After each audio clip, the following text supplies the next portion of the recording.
बिस्मिल्लाहिर्रहमानिर्रहीम। Orbital motion lecture 4।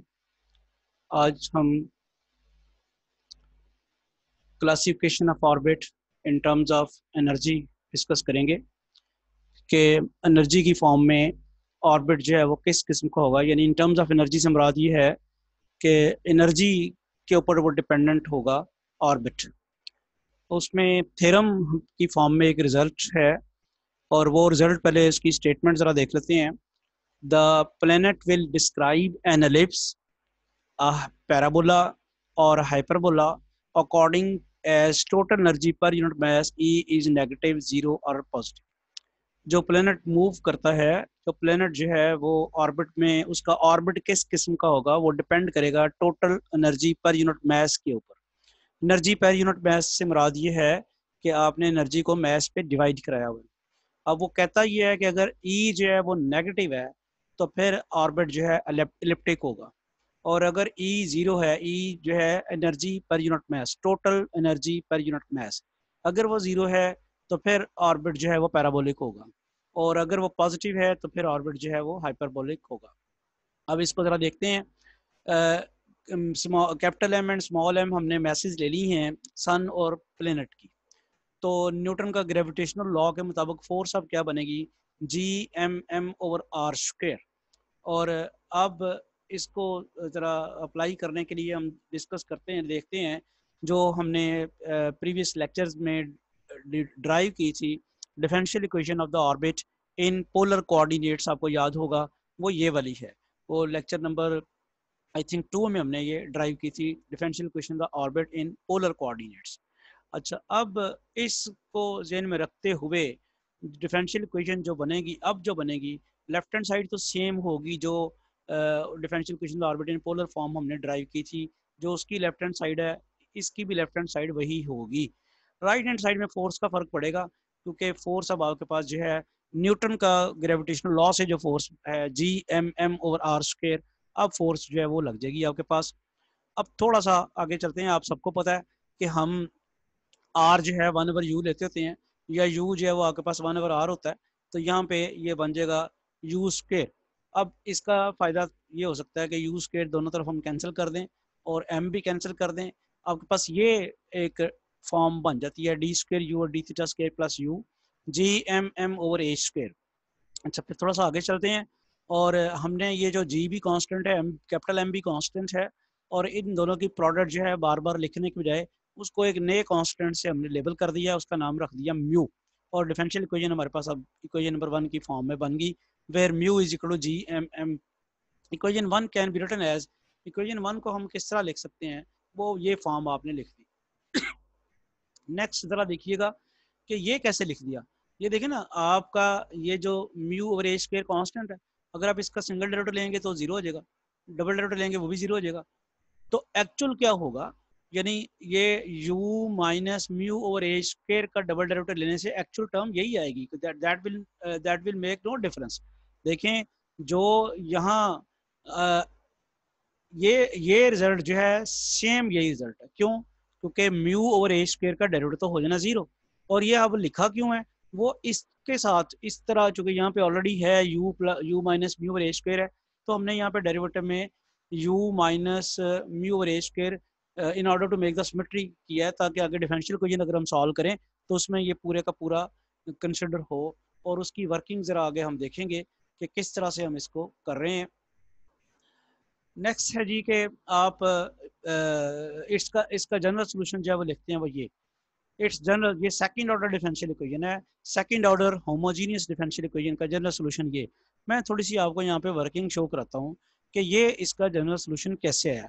Although आपने differential equation का कोर्स पढ़ा हुआ है, लेकिन फिर भी मैं इसकी ज़रा आपको पूरा वर्किंग बताता हूँ। देखें, ये हम ना u minus mu over A square को एक नया वेरिएबल y सपोज कर लेते हैं कि ये y is equal to U minus mu over A square. Then ये जो इक्वेशन नंबर 2 है ये क्या बन जाएगी, ये बड़ी आराम से D square Y over D theta square plus Y is equal to 0 बन जाएगी। लुक एट हियर, यहाँ y आ गया ना ये वाला, तो बन गया D square Y over D theta square, और ये y रह गया, तो ये डिफरेंशियल इक्वेशन बन गई। इसकी जो दूसरी फॉर्म है वो क्या है, D square plus 1 Y is equal to 0, और इसकी ऑक्सिलरी इक्वेशन या कैरेक्टरिस्टिक इक्वेशन क्या बनती है, D square plus 1 is equal to 0, और फिर D square is equal to -1, D is equal to plus minus iota. तो ये आ गई है कॉम्प्लेक्स रूट्स। आप सबको याद है कि अगर कैरेक्टरिस्टिक इक्वेशन की रूट्स जो हैं वो कॉम्प्लेक्स आ जाएं तो फिर सोल्यूशन जो है उसका जनरल सोल्यूशन किस फॉर्म का होता है, y is equal to a cos theta plus b sin theta. अब इसमें दो आर्बिट्ररी कॉन्स्टेंट्स हैं, क्योंकि सेकंड ऑर्डर डिफरेंशियल इक्वेशन के आर्बिट्ररी कॉन्स्टेंट्स की तादाद भी दो ही होगी, a और b। लेकिन हमारे पास जनरल सोल्यूशन ये किसी और फॉर्म का है, इसमें साइन थीटा मौजूद ही नहीं है, कॉज ही है। तो इस जनरल सोल्यूशन को उस फॉर्म में कन्वर्ट करने के लिए ये जो दो आर्बिट्ररी कॉन्स्टेंट्स हैं a और b, इनको हमने नए कांस्टेंट से, नई इक्वेशन से रिप्लेस किया है। और वो जो नई इक्वेशन नहीं है उसमें भी दो ही कांस्टेंट्स है। ए हमने लिखा जी C cos theta naught, C भी कांस्टेंट है, थीटा नॉट भी कांस्टेंट है, और B C sine theta naught. हमारे पहले आर्बिट्ररी कांस्टेंट की तादाद भी दो ही थी, ए बी, और अब भी दो ही है, सी और थीटा नॉट। अच्छा, इस तरह लिखने से ये इक्वेशन क्या बन जाएगी, ये ज़रा देखें, वो बन जाएगी y is equal to C cos theta naught cos theta plus C sine theta naught sine theta. इसमें से सी कॉमन निकाल लें और कॉज अल्फा माइनस बीटा का जो फार्मूला होता है वो लगाएं, y is equal to C cos theta minus theta naught. ये बन गया। y की वैल्यू दोबारा रिप्लेस करते हैं जो कि आपने सपोज की हुई है, mu u minus mu over A square. तो आप देखते हैं कि अब आपका वो जो जनरल सोल्यूशन वहाँ लिखा था वो इस तरह आया है, ये जनरल सोल्यूशन, ये जो आपने यहाँ लिखा था, ठीक है, ये इसका जनरल सोल्यूशन आ गया। अब इसकी ज़रा वर्किंग आगे करते हैं, और कि जी इस जनरल सोल्यूशन से आगे फिर क्या होना है। सी एंड ये तो मैंने खैर आपको बता दिया कि सी और थीटा नॉट जो हैं वो कांस्टेंट्स हैं। Equation 3 is the equation of the most general orbit described under a central force varying as the inverse square of the distance। Inverse square इसलिए कह रहा है कि ये जो मोशन हो रही है ये न्यूटन के ग्रेविटेशनल लॉ के तहत हो रही है। फोर्स कौन सी है, न्यूटन की ग्रेविटेशनल फोर्स है, वो कौन सी है, G M M over are square. उसमें जी भी कांस्टेंट है, न्यूटन ग्रेविटेशनल कांस्टेंट, एम जो है मैस ऑफ मून है, और स्मॉल एम जो है वो मैस ऑफ प्लेनेट है, और वेरिएबल चीज उसमें क्या है, आर, जो कि लिखा 1 ओवर आर स्क्वायर। तो वो फिर क्या हो गया, inversely proportional, 1 over are square की वजह से inversely proportional to the square of the distance हो गया। अब वो कहता है कि अपनी आसानी के लिए आप उसको रोटेट इस तरह करवा लेते हैं कि थीटा नॉट जो आपके पास जीरो हो जाए। उस लाइन को, इनिशियल लाइन जो आपने constant theta naught can be made zero by rotating the base line. अच्छा, उससे फिर आपके पास इक्वेशन नंबर 3 जो है वो ये फॉर्म बन जाएगी, u is equal to mu over A square plus C cos theta.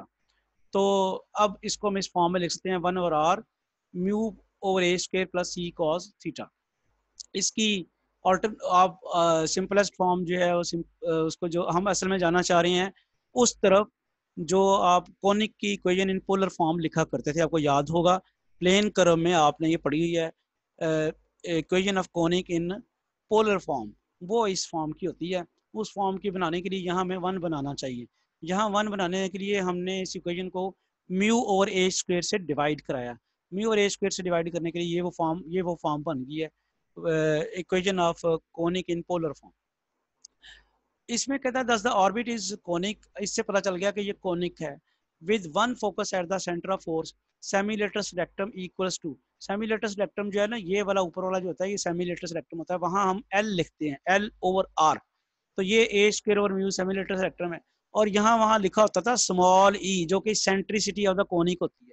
तो ये आपने सेकेंड ईयर में भी पढ़ा हुआ है, सेकेंड ईयर में छठा चैप्टर जो था, और उसके बाद फिर कैलकुलस में भी आपने ये पढ़ा है। वहाँ इक्वेशन ऑफ कोनिक होती है पोलर फॉर्म में l over r 1 plus e cos theta, e eccentricity और यहाँ पे एल जो है वो सेमीलेटरस रेक्टम।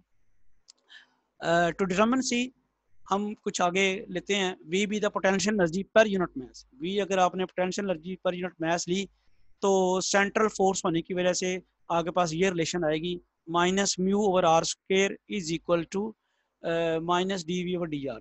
इसको आप नेगेटिव साइन दोनों तरफ कैंसिल कर दें, इंटीग्रेशन कर दें वेरिएबल सेपरेट करके, तो डी वी की इंटीग्रेशन तो वी आ जाएगी, और इसके ऊपर इंटीग्रल साइन आपने डाला mu over are square d r, इसकी integration obviously minus mu over r आती है, और फिर आप इसको 1 ओवर आर चुके यू के बराबर होता है तो आपने यहाँ पे यू लगा दिया। अब ले रहे हैं kinetic energy per unit mass. Kinetic energy का फार्मूला वैसे होता है T is equal to 1/2 mv square, ये सबको याद है। T is equal to 1/2 mv²। यहाँ m मिसिंग इसलिए है कि ये kinetic energy per unit mass लिया आपने, इसमें मास जो है वो उससे डिवाइड कराया गया, इसलिए आपके पास 1/2 v² आ गई। अब इस v की वैल्यू मालूम करने के लिए मैं थोड़ी यहाँ पे ना आपको याद कराता हूँ कि velocity in terms of radial and transfer component direction क्या थी। वो ये थी v is equal to r dot r r theta dot s। r ये जो है रेडियल कंपोनेंट, रेडियल डायरेक्शन है, और s जो है ट्रांसवर्स डायरेक्शन है। रेडियल डायरेक्शन में वेलोसिटी की कंपोनेंट r डॉट है, और ट्रांसफर डायरेक्शन में वेलोसिटी की जो कंपोनेंट है r थीटा डॉट है। अब v² कैसे आएगी, v डॉट v जब करेंगे तो वो v² आएगा, v डॉट v। तो वो आपके पास v आपके पास आ गया r dot r plus r theta dot s, r dot r plus r theta dot s। तो अब इसकी जैसे आपको पहले ही पता है कि रेडियल और ट्रांसफर डायरेक्शन आपस में परपेंडिकुलर हैं, इसलिए r डॉट s जो है वो तो जीरो हो जाएगा। तो फिर r डॉट r जो है 1 आएगा, यूनिट वेक्टर्स हैं, तो आपके पास आ जाएगा r डॉट स्क्वायर प्लस आपके पास r² थीटा डॉट स्क्वायर। वो हम यहाँ पे लगा देते हैं, और यहाँ पे आपके पास यहाँ पे 1/2 मिसिंग है, वो आप लगा लीजिएगा, 1/2 r dot square plus r² theta dot square आएगा। अच्छा जी, आगे चलते हैं, ये हमने कैलकुलेशन आप करके देख लें। r डॉट आएगा माइनस एच डी और D theta theta dot H U square. और फिर पीछे जैसे मैंने भी बताया आपको, हमने काइनेटिक एनर्जी की वैल्यू क्या निकाली है, टी इज इक्वल टू 1/2। यहाँ पे क्या लिखा हुआ था, r dot square, r dot square की वैल्यू ये लगा दी, r डॉट की वैल्यू लगा दी, और यहाँ पे r² थीटा डॉट था, थीटा डॉट स्क्वायर, r² तो आ गया 1/u², और थीटा डॉट यहाँ से देख लें एच यू स्क्वायर, उसको लगा दिया, एच उसका स्क्वायर कर दिया।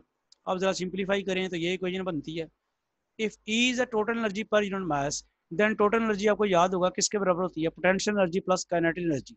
तो ये पर यूनिट मास है, तो potential energy plus per unit mass plus kinetic energy per unit mass. अच्छा, अब आप V की वैल्यू वहाँ लगाएं माइनस म्यू यू, और काइनेटिक एनर्जी की वैल्यू जो है वो आपने ये ऊपर से यहाँ पे लगा दी। इक्वेशन नंबर 7 होगी। अब इक्वेशन नंबर 4 जरा देखें, उसका डेरिवेटिव लें। इक्वेशन नंबर 4 में u की वैल्यू दी हुई है, और उसका डेरिवेटिव लें तो माइनस सी साइन थीटा आता है, और putting the values of u and D over D theta from 4 and 8। Equation number 4 में u की वैल्यू है, और इक्वेशन नंबर 8 में डी ओवर डी थीटा की वैल्यू है। इनको इक्वेशन नंबर 7 में पुट करना है, u की जगह क्या पुट करना है जो इक्वेशन 4 में वैल्यू है वो, और डी ओवर डी थीटा की वैल्यू पुट करनी है माइनस ई साइन थीटा। इसको पुट करके आपके पास ये इक्वेशन बन जाएगी, और इसको अब ज़रा सिंप्लीफाई करते हैं, और ये सारे स्टेप्स जो हैं यहाँ पे शो किए हुए हैं। ये सिंप्लीफाई करने के बाद ई की वैल्यू आपके पास ये आ जाती है। जब ई की वैल्यू आ जाती है तो यहाँ से सी की वैल्यू निकलती है 2e और ए स्क्र, सी² निकलता है 2e और a² प्लस म्यू² h4, और सी की वैल्यू ही हम डिटर्मिन कर रहे थे। सी की वैल्यू आपके पास ये आ गई। ये सी की वैल्यू इक्वेशन नंबर 4 में दोबारा पुट करें, जो कि ऑर्बिट की इक्वेशन थी, वो जब आपने वहाँ पुट की तो इक्वेशन नंबर 9 आ गई।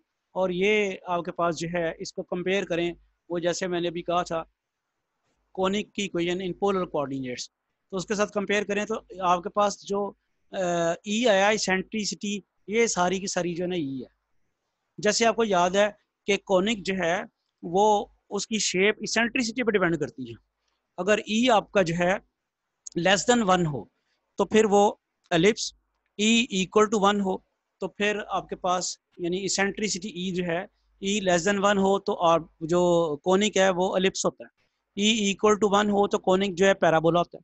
ई ग्रेटर देन 1 हो तो कोनिक जो है वो हाइपरबोला होता है। तो यही चीज़ को जहन में रखते हुए हम यहाँ पे देखते हैं, और फिर कहते हैं जी कि इसेंट्रिसिटी आपके पास ये है। तो इक्वेशन 10 रिप्रेजेंट ये जो मैंने अभी आपको बता दी है कि लेस देन 1 हो तो वो एलिप्स, ये कंडीशन मैंने आपको बता दी है। अब जरा कंडीशन डिटरमिन करते हैं।